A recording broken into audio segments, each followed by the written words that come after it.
औज़ुबिल्लाहि मिनश शैतानिर रजीम बिस्मिल्लाहिर्रहमानिर्रहीम। ये छोटी सी वीडियो है, सिर्फ आपके ज़मीर को जगाने के लिए बना रहा हूँ। देखकर ज़मीर किन का जागेगा?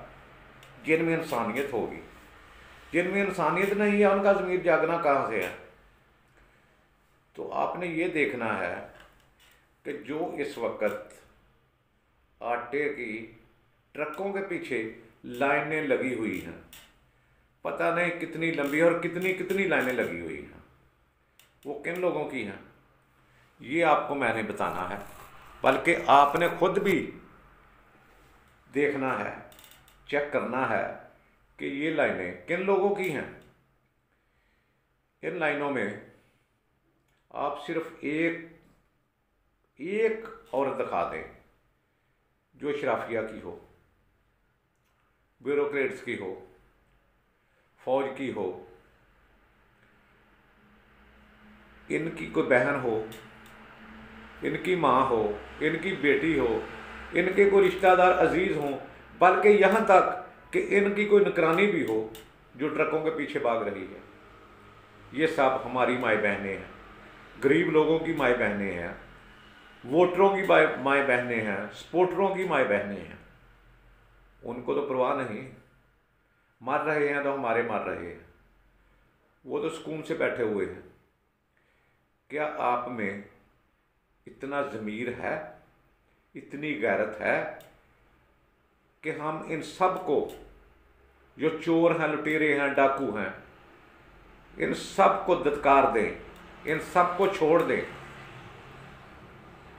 तो हमारा भी कुछ बन जाए।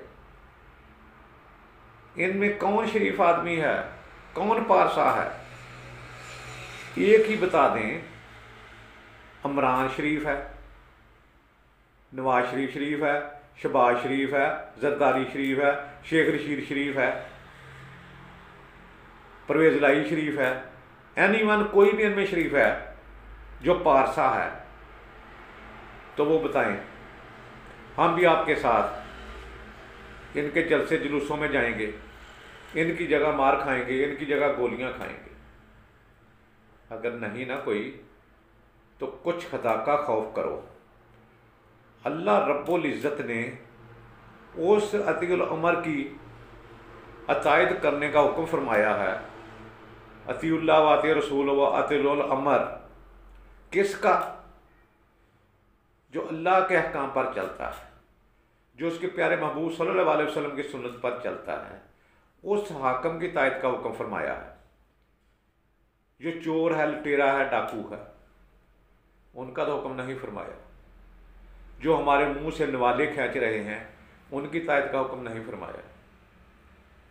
जो दुनिया की नज़रों में, हम सब की नज़रों में चोर भी हम बोलते हैं उनको, डाकू भी बोलते हैं, पता नहीं क्या क्या कुछ बोलते हैं, तो फिर भी हम उनके पीछे भागते हैं।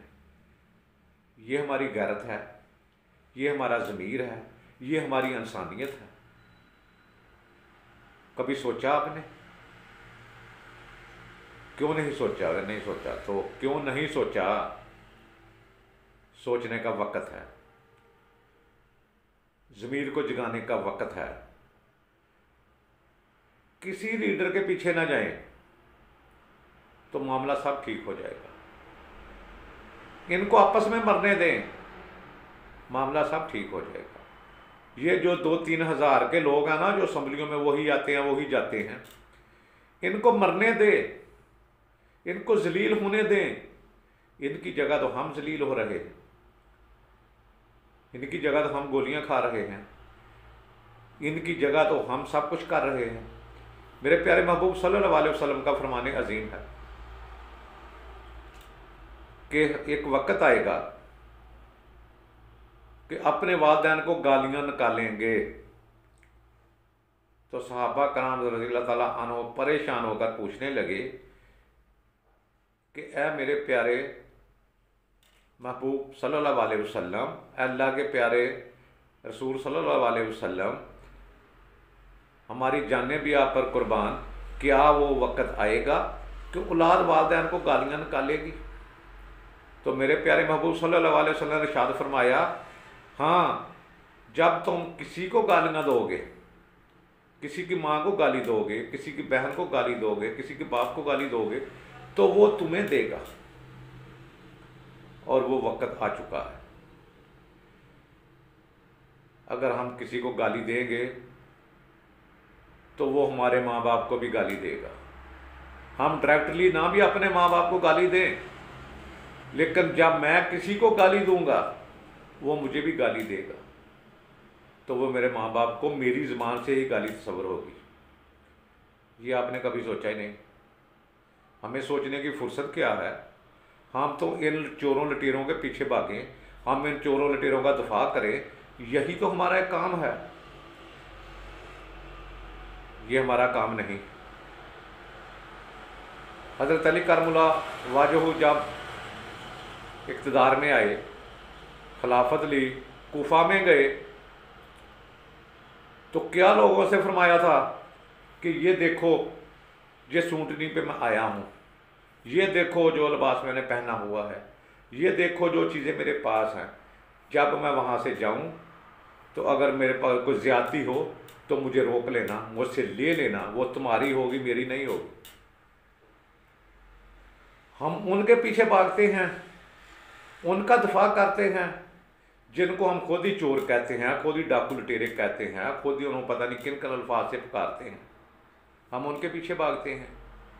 ये हमारा ज़मीर है, ये हमारी गैरत है, ये हमारी मुसलमानी है।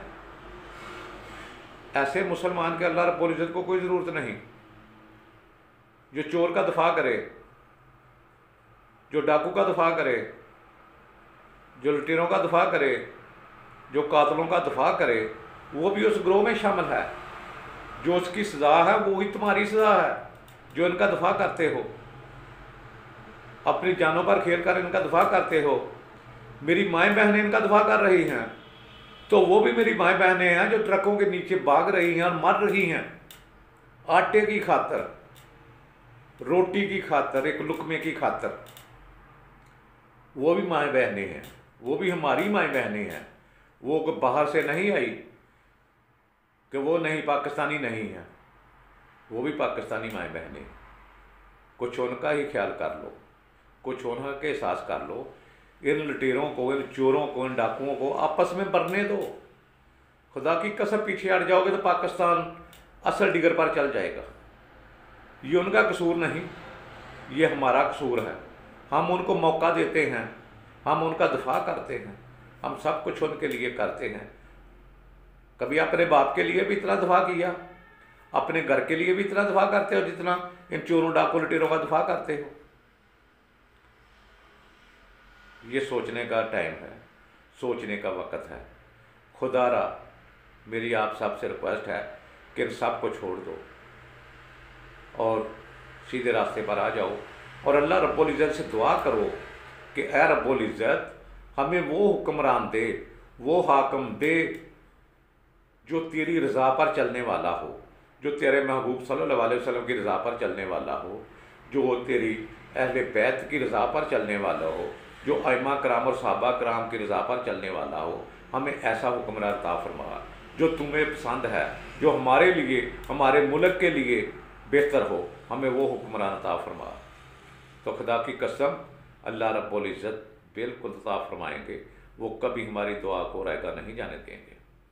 लेकिन जब हम चोरों डाकों लुटेरों का दफा करते हैं तो फिर अल्लाह रब्बुल इज़्ज़त भी ऐसा ही डंडे वाला मुसल्लत करता है कि जैसा तुम चाहती हो वैसा ही मैं तुम्हें दूंगा।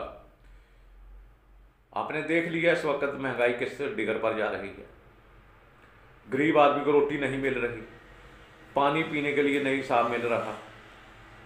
ये कुदरत की तरफ से जो सांस है वो मिल रहा है, जो फ्री है इस वक्त। अगर इनका बात चले तो इस ऑक्सीजन पर भी टैक्स लगा दें। तो अभी वक्त है, पीछे आ जाएं और अल्लाह रब्बुल इज़्ज़त का हुज़ूर गड़गड़ा कर दुआ करें। अल्लाह रब्बुल इज़्ज़त हमें बहुत ही आला और उम्दा हुक्मरान ज़रूर देगा। अस्सलामु अलैकुम व रहमतुल्लाहि व बरकातुहू।